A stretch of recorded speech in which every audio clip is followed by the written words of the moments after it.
श्री स्वामी समर्थ.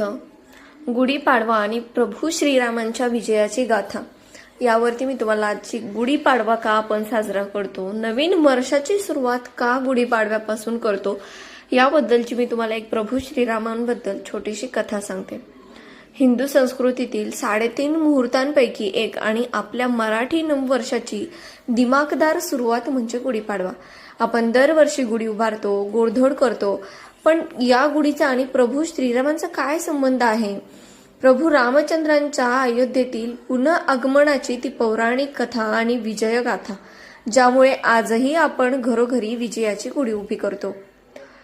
अधर्माचा नाश करण्यासाठी प्रभू विष्णूंनी राम अवतार जन्म घेतला. 14 वर्षांच्या कठीण वनवास भोगत असताना लंकेचा राजा रावण याने माता सीतेचे अपहरण केले.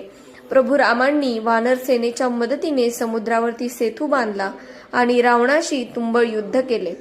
अखेर प्रभू रामांनी रावणांचा वध करून सत्याचा विजय मिळवला. हा विजय केवळ एका राजाचा नव्हता, तर तो अधर्मावरती धर्माचा आणि अंधारावर प्रकाशाचा विजय होता. रावणाचा वध केल्यानंतर प्रभू राम, माता सीता आणि लक्ष्मण जेव्हा पुन्हा अयोध्येच्या दिशेने निघाले, तो दिवस होता चैत्र शुद्ध प्रतिपदेचा. आपल्या लाडक्या राजाचे स्वागत करण्यासाठी संपूर्ण अयोध्या नगरी आतुर झाली होती.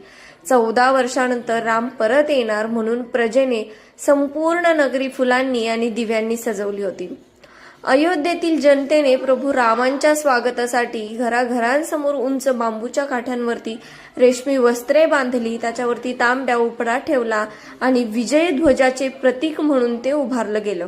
यालाच आपण गुढी म्हणतो. तो दिवस आनंदाचा, मांगल्याचा आणि विजयाचा होता. म्हणूनच या दिवसाला गुढीपाडवा असं नाव पडले आणि तेव्हापासूनच ही परंपरा सुरू झाली.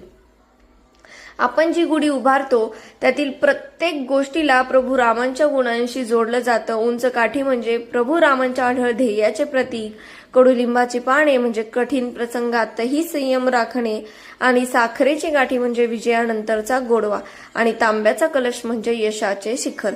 जेव्हा आपण या पाडव्याला गुढी उभारू तेव्हा प्रभू रामांच्या त्या विजयाची आठवण नक्की करायची. आणि ही गुढी आपल्याला सांगते की संकट कितीही मोठे असले तरी सत्याचाच विजय होतो.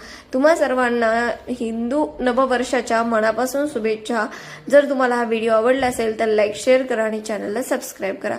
श्री स्वामी समर्थ. श्री गुरुदेव दत्त. जय श्रीराम.